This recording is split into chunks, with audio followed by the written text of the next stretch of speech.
Are पार की जंग किसानों की आज 27वां दिन है आंदोलन का। किसी किसान कृषि कानून के खिलाफ मुखालफत कर रहे हैं। आंदोलन लगातार तेज हो रहा है। इस समय बीजेपी के वरिष्ठ नेता चौधरी बीरेंद्र सिंह जी हमारे साथ हैं। चौधरी जी, बहुत बहुत स्वागत आपका टोटल न्यूज में। धन्यवाद सर, कष्ट में तो आप भी होंगे। 27 दिन हो चुके हैं, किसान भाई आंदोलन कर रहे हैं, बॉर्डर पर डटे हुए हैं, तापमान नीचे लगातार गिर रहा है, 3 से 4 डिग्री सेल्सियस तापमान हो चुका है और कल से भूख हड़ताल भी शुरू कर दी है। कष्ट तो आप भी झेल रहे होंगे। देखिए, कोई भी आंदोलन लंबा चलता है तो कष्ट तो होंगे ही, और फिर संख्या बड़ी हो और लोग आने जाने का सिलसिला बना हो, और उसमें जैसे आपने कहा कि ठंड बहुत है, तो ये सारी चीज़ें हैं। और हम तो चाहते हैं कि इसका जल्दी इसका कोई फैसला हो, कोई इसका निर्णय हो, ताकि लोगों को ये लगे कि हाँ, हमने जो इतना लंबा बैठे हैं, इतना आंदोलन चलाया है, इसके सार्थक परिणाम आने चाहिए। प्रधानमंत्री भी लगातार अपील कर रहे हैं किसानों से, वीरेंद्र जी, और कह रहे हैं कि किसान हितैषी ये बिल है, इस कानून से किसान मुनाफा कमाएगा, भविष्य उसका और उज्जवल होगा, उसकी आय दुगनी होगी। लेकिन किसान मानने को तैयार नहीं है। आप क्या मानते हैं इन कानूनों के बारे में? ये किसानों के लिए नफा है या नुकसान है? देखिए, जो भी है, अब दो पक्ष हैं। एक पक्ष कहता है कि इसका बहुत फायदा है, दूसरा पक्ष कहता है इससे नुकसान है। और 1 महीने का समय होने को आया। आंदोलित जो किसान हैं उनमें ये बात साबित करना कि हमारे को फायदा है, ये तभी संभव है जब सबसे पहले तो एक जो विश्वास, या जिसको ट्रस्ट बोलते हैं अंग्रेजी में, वो ट्रस्ट अगर हम स्थापित कर सकें किसानों और सरकार के बीच में, तो ये इन पे मंत्रणा हो सकती है, इन बातों पे चर्चा हो सकती है। क्योंकि डायलॉग से ही पता लगेगा कि किसानों की भ्रांतियां क्या हैं और सरकार जो पक्ष ले रही है उसमें कौन सी ऐसे नुक्ते हैं, कौन सी ऐसी चीजें हैं जिसको किसानों तक ये पहुंचा सकें कि ये आपके फायदे की चीज है। सर, तो आज के दिन जो 6 दौर की वार्ता हुई है, आप मेरी सुन लें पहले। जो भी मैं जो बात कह रहा हूं, मैं सिर्फ ये कह रहा हूं कि एक ट्रस्ट की बहाली, एक विश्वास की बहाली सबसे पहले जरूरी है, और उससे ही बात आगे बढ़ेगी। और बात करना ही किसी समस्या का समाधान है। बिना बात किए किसी समस्या का कोई समाधान नहीं होता, और उससे नुकसान ही होता है, उसका कोई फायदा नहीं होता। अगर आप ये कहें कि हम तो बात करने को तैयार नहीं, हम तो ये बात सुनने को तैयार नहीं, इन दोनों बातों के बीच में जो बात है वो संवाद है। ये तो सर, जो 6 दौर की वार्ता हुई है उसमें किसान समझ नहीं पा रहे या सरकार समझा नहीं पा रही? अभी मैं आपसे यही तो बात कह रहा था कि 6 दौर की वार्ता में अगर सफलता नहीं मिली है तो इसका कारण है, और इसका कारण ये है कि कहीं ना कहीं विश्वास की कमी है दोनों तरफ से। और ये विश्वास की बहाली करना ये तभी संभव है, तभी हम, अगर 7वें दौर की बात चले और विश्वास की बहाली उससे पहले हो जाए, तो मुझे नहीं लगता कि फिर कुछ बचेगा। फिर तो फैसला होना ही है और होगा, और अच्छे वातावरण में ही फैसले अच्छे होते हैं। ये तो हम मान के चल सकते हैं ना वीरेंद्र जी कि एक वार्ता से दूसरे वार्ता के बीच में जो गैप है, कहीं ना कहीं कम्युनिकेशन हुआ है, तभी ये वार्ताएं लगातार बढ़ रही हैं। मैंने बताया ना कि 6 दौर की वार्ता, जैसे आपने कहा, वो चली हैं, और उनमें बात भी, सरकार ने भी अपना पक्ष रखा है। हमारे एग्रीकल्चर मिनिस्टर ने भी बहुत सी बातें किसानों को बताई, और किसानों ने भी अपनी बातें कही हैं। लेकिन कहीं ना कहीं इसको शेप देने के लिए, इस सारे वार्ता को कंक्लूड करने के लिए, इसको किसी एक अच्छे रास्ते पे ले जाने के लिए जो प्रयास हो, मैं उसके लिए मैंने कहा कि उस प्रयास की सफलता तभी है जब हम में और सरकार ऐसा विश्वास पैदा हो जाए कि वो निर्णायक होगी, हो सकती है जब विश्वास हो। सर, लग रहा है कि समय जो है लंबा खिंच रहा है, और इस लंबे खिंचते समय में ये जो विश्वास है शायद कहीं ना कहीं इसकी डोर टूट रही है।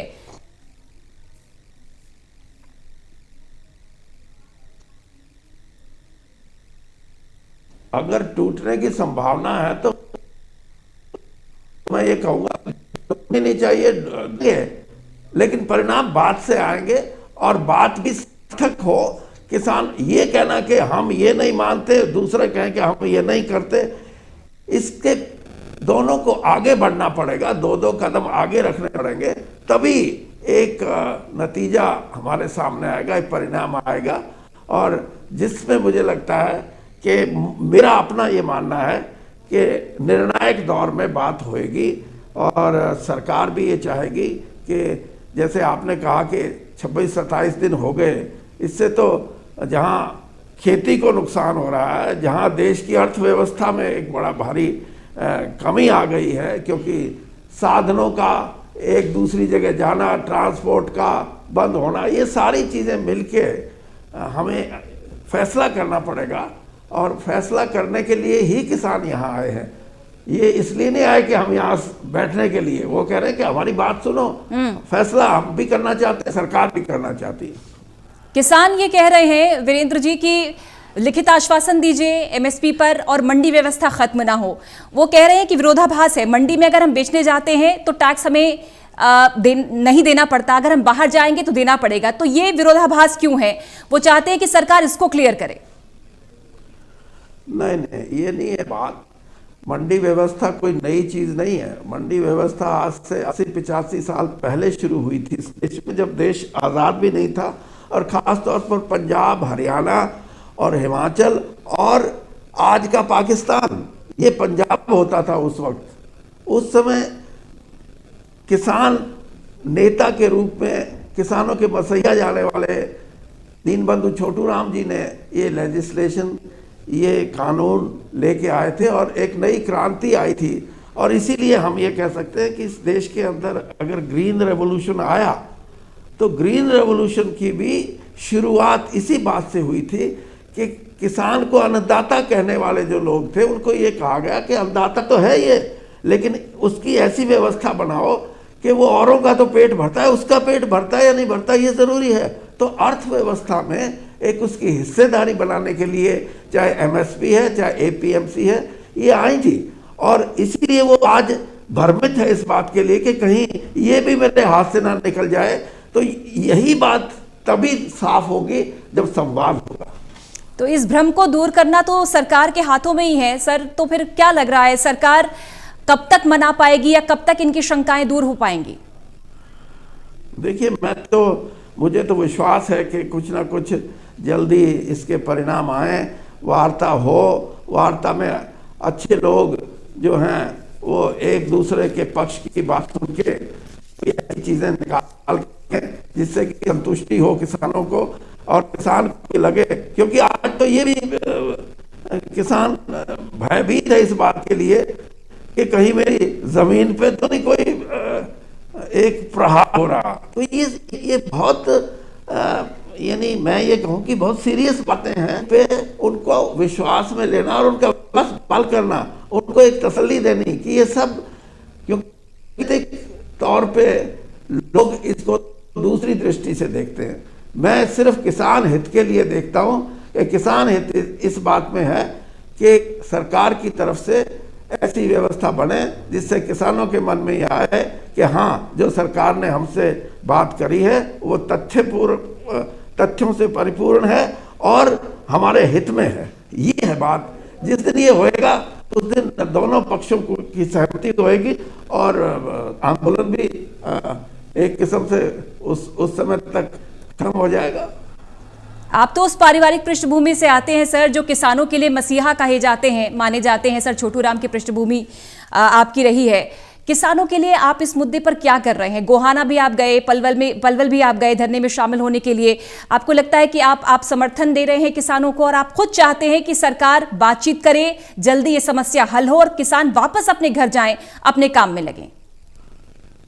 बिल्कुल, आपने सही कहा। मैं किसान के साथ खड़ा हूँ, मेरी पृष्ठभूमि है, मेरा नैतिकता भी मेरी ये मांग करती है कि मैं उस मेरे वर्ग के साथ खड़ा हूँ जिसने इस कोरोना काल में 1 साल में जिसने अपनी खेती में भी जो एग्रीकल्चर ग्रोथ है, खेती के अंदर जो प्रगति हुई है इस एक साल में, जो भयंकर साल था इस देश के लिए, 3.4% की वृद्धि हुई है। और कृषि से बनी हुई जो चीजें हैं उसमें दूसरे देशों को जो हम भेजते थे, एक्सपोर्ट जिसको बोलते हैं, उसमें भी 4.3% की वृद्धि हुई है। तो इस देश की अर्थव्यवस्था, इस इकोनॉमी, ये इन कमेरे वर्ग के किसानों की वजह से कोरोना काल में भी डटे रहे। यहाँ इंडस्ट्री भी नीचे गई, यहाँ व्यापार भी नीचे गया, यहाँ सर्विस सेक्टर भी नीचे गया, यहाँ उत्पादन, किसानों को श्रेय जाता है कि इस देश की अर्थव्यवस्था में वो आज भी वही मजबूती दे रहे हैं जो उनका धर्म बनता है और जो एक कृषि प्रदेश की एक खास पहचान होती है।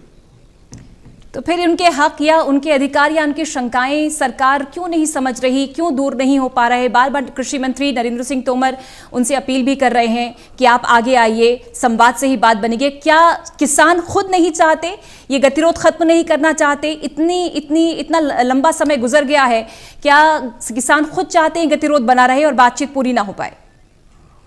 देखिए, कोई अगर यहाँ 25-26 दिन से बैठेगा और इतनी ऐसी विपरीत परिस्थितियों में, जब मौसम की भी मार पड़ रही हो और कोई अपने घर से 300 किलोमीटर दूर से आके बैठा है, कोई 500 किलोमीटर दूर से आके बैठा है, कोई 100 किलोमीटर दूर से आके बैठा है, वो इसलिए नहीं बैठे कि हमने कुछ नहीं होने देना। ये बातें तो जब राजनीति घुसती है तब होती है। लेकिन आपने 25-26 दिन के इस एजिटेशन में देखा होगा कि राजनीतिक नेताओं को, राजनीतिक पार्टियों को किसानों ने ये कहा कि मेहरबानी करो, हमसे दूर रहो, हम अपनी बात आप करना जानते हैं। अब वो किसान नहीं हैं, हम जिसको बातें समझ नहीं आती थी, आज हम जागृत हैं, हम अपनी सरकार से आप बात करेंगे। और ये बात भी सही है कि किसान ये कहता है कि सरकार तो माई बाप है, हमारे माँ बाप होते हैं, हम उनके बच्चे हैं और हमारी रक्षा करना, हमारी सुध बुध लेना, हमारे लिए सोचना, ये सरकार की जिम्मेवारी है। ये आज किसान नेता इस स्वर में बोलते हैं। लेकिन कई पॉलिटिकल बाइट्स सर हमने सुनी ऐसी बीच में आई। खुद पहले हरियाणा के सीएम भी कह रहे थे कि कुछ इस आंदोलन को लोग भ्रमित करने आ गए हैं, ये हरियाणा के किसान नहीं हैं, इनमें खालिस्तानी भी हैं, इनमें पाकिस्तानी भी हैं, टुकड़े टुकड़े गैंग हैं। कई तरह की आवाजें उठी इस आंदोलन के लिए। इसलिए मैं कह रहा हूं कि ये जो आवाजें उठी हैं ये इसी चीज को दर्शाती हैं कि वहां कुछ नहीं है। 26 दिन में कोई ऐसा इंसिडेंट देखा आपने जिसमें कुछ हुआ हो, जिससे लगे कि किसान, ये तो मैं उनको शाबाशी देता हूं कि उन्होंने ऐसे एलिमेंट को, अगर किसी ने कोशिश भी की तो उसको घुसने नहीं दिया। ये कोई साधारण बात नहीं। और उनके मन में था ये कि हमारी जो मांगे हैं उनको सरकार तभी ठीक तरीके से पूरा करेगी जब यहाँ किसी ऐसे अंश को जो हमारी बात को बिगाड़ना चाहता है उसको हम आने से रोकें। और उन्होंने अपनी व्यवस्था से राजनीतिक दलों को, राजनीतिक नेताओं को बाहर बैठा के रखा।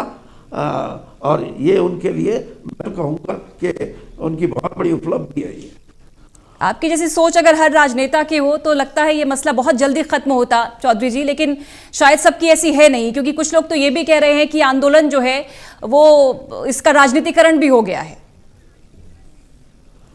देखिए, अब नेता तो कुछ भी कहे हैं, क्योंकि इस आंदोलन से नेता तो ये भी अंदाजा लगा रहे होंगे कि हमारी कितनी वोटें बढ़ी हैं, कितनी घटी हैं।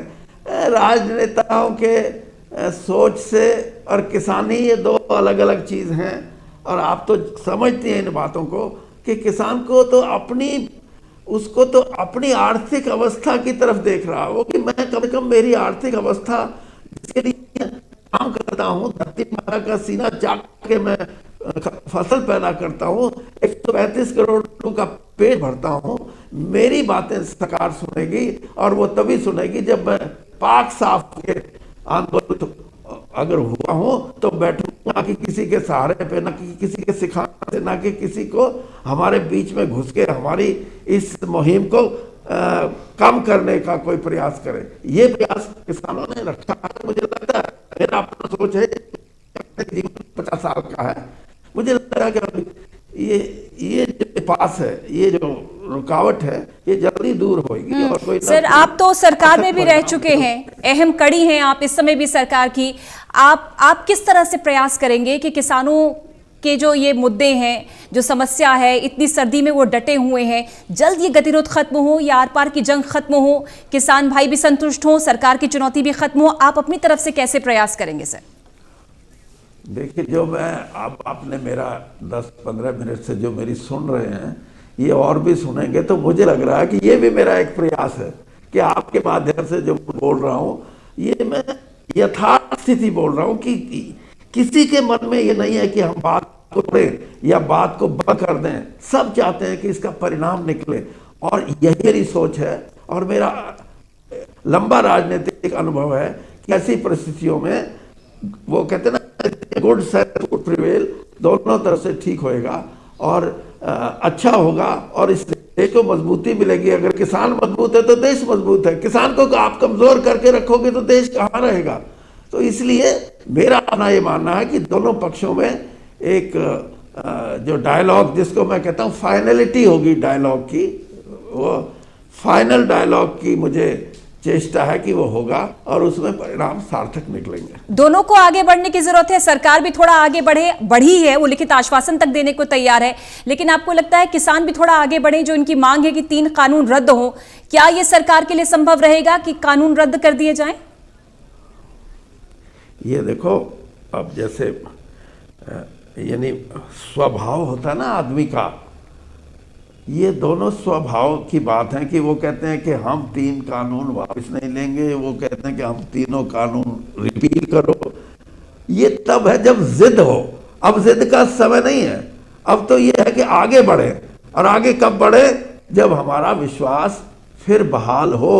Restoration of trust is important. इसलिए मैं कह रहा हूं कि जब ये स्थिति आएगी तो फिर वो जो चीजें जो आप कह रहे हैं कि वो सब अपने आप नजदीकी आएंगे, नजदीकियों से चीजें खत्म होती हैं और अच्छी चीज निकल के आती है। सर, क्या संभावना है, अगली बातचीत कब होगी? देखिए, ये तो बताएंगे नरेंद्र तोमर जी, मैं तो कोई, लेकिन मेरे को लगता है जल्दी बात होगी। और किसान भी शायद आज उनकी मीटिंग है, उसमें वो फैसला, उन्होंने कभी ये नहीं कहा कि हम बात नहीं करना चाहते, सरकार ने भी कभी ये नहीं कहा कि हम बात नहीं करना चाहते, लेकिन इसको लंबा करना मैं इसको व्यर्थ मानता हूँ, इसका कोई फायदा नहीं। जो भी चीज है वो अगर हम जल्दी निपटा सकें, जल्दी जो हमारे मन में है कि हमें इस चीज को सेटल करना है, इस चीज पे परिपूर्ण रूप से इसका खुलासा करके दोनों पक्षों की बात जल्द समाप्त हो, वो देश हित में है, वो किसान हित में है, खेती के हित में है और सरकार के भी हित में है, मैं तो कह रहा हूँ। जब आप किसानों के धरने के बीच पहुंचे थे गोहाना और पलवल, तो किसानों ने भी यही बातें आपसे भी कही होंगी। किस तरह से आपने उनको समझाया और आपकी बातों का क्या उन पर असर हुआ कि संवाद से ही सुलझेगा ये रास्ता? सब वो तो समझे समझाए हैं। देखिए, आज आप ये मान के चले कि वो किसान नहीं है जो 100 साल पहले था। वो संवाद को भी समझता है, वो उसके हर पहलू को भी समझता है कि किन बातों पे हमारे को बात करनी है। और मुझे नहीं लगता कि उसके मन में कहीं ये है कि हम तो बात ही नहीं करनी। ऐसा कोई नहीं है, ऐसा कभी, और ऐसा आंदोलन कभी होता भी नहीं है। उसकी कोई आंदोलन की को भी परिभाषित करके देखें तो आपको लगेगा कि ये आंदोलन बहुत बड़ा आंदोलन है। और मैं तो ये जानता हूँ कि हर चीज़ बात से संभव है। महात्मा गांधी जी से बड़ा पिछले 100 साल में इस देश में, और मैं तो कहता हूँ इस दुनिया में, कोई इससे बड़ा कोई नेता नहीं हुआ जिसके साथ करोड़ों लोग चलते थे। उन्होंने भी अपने जीवन में 4 आंदोलन किए, लेकिन वो ये समझते थे कि आंदोलन का निर्णायक दौर जब आता है तो वो उसके रिजल्ट, उसके परिणाम अच्छे होते हैं और खूबसूरत होते हैं और खुश नुमा होते हैं। ये हमेशा उनकी भी धारणा रही है। जहाँ कहीं उनको लगा कि आंदोलन गलत हाथों में गया, उन्होंने अपना आंदोलन अपने आप विड्रॉ कर लिया। एक मुद्दा पिछले 1 हफ्ते से उठ रहा है SYL का।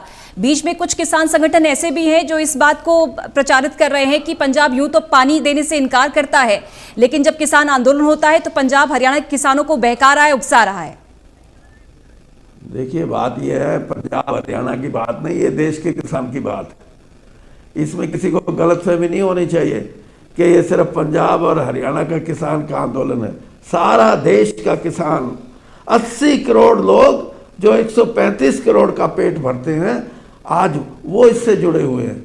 ये अलग बात है कि 2000 किलोमीटर बैठा त्रिवेंद्रम से किसान यहाँ नहीं आ सकता, लेकिन उसकी भी भावना वही है कि हमारी खेती को हमारी सरकार ऐसा बना दे कि ये लाभकारी भी हो, और लाभकारी यहाँ तक नहीं, इतनी लाभकारी हो कि हम भी अपनी ज़िंदगी को, अपने बच्चों को अच्छी शिक्षा दे सकें, अच्छे से अच्छी जगह पढ़ा सकें। कहीं बीमारी हो, कहीं अस्वस्थ हो जाए तो अच्छे से अच्छे अस्पताल, अच्छे से अच्छे डॉक्टर को हम अपने बच्चों को दिखा सकें, हमारा रहन सहन अच्छा हो, हमारी समाज में प्रतिष्ठा हो। हर किसान के मन में ये है, और किसान की ये बातें मौलिक बातें हैं, उनसे कोई दूर नहीं भाग सकता, कोई सरकार भी नहीं भाग सकती। तो मैं ये मान के चलता हूँ कि मौलिक बातों पे किसान आज एक है देश का। बहुत शुक्रिया आपका समय निकालने के लिए सर, जुड़ने के लिए टोटल न्यूज़ से बहुत बहुत शुक्रिया। हम भी चाहते हैं गतिरोध जल्दी खत्म हो और जो किसान पिछले 27 दिन से आंदोलन कर रहे हैं वो भी वापस अपने घर लौटे। बहुत शुक्रिया आपका सर, जुड़ने के लिए टोटल न्यूज़ के साथ।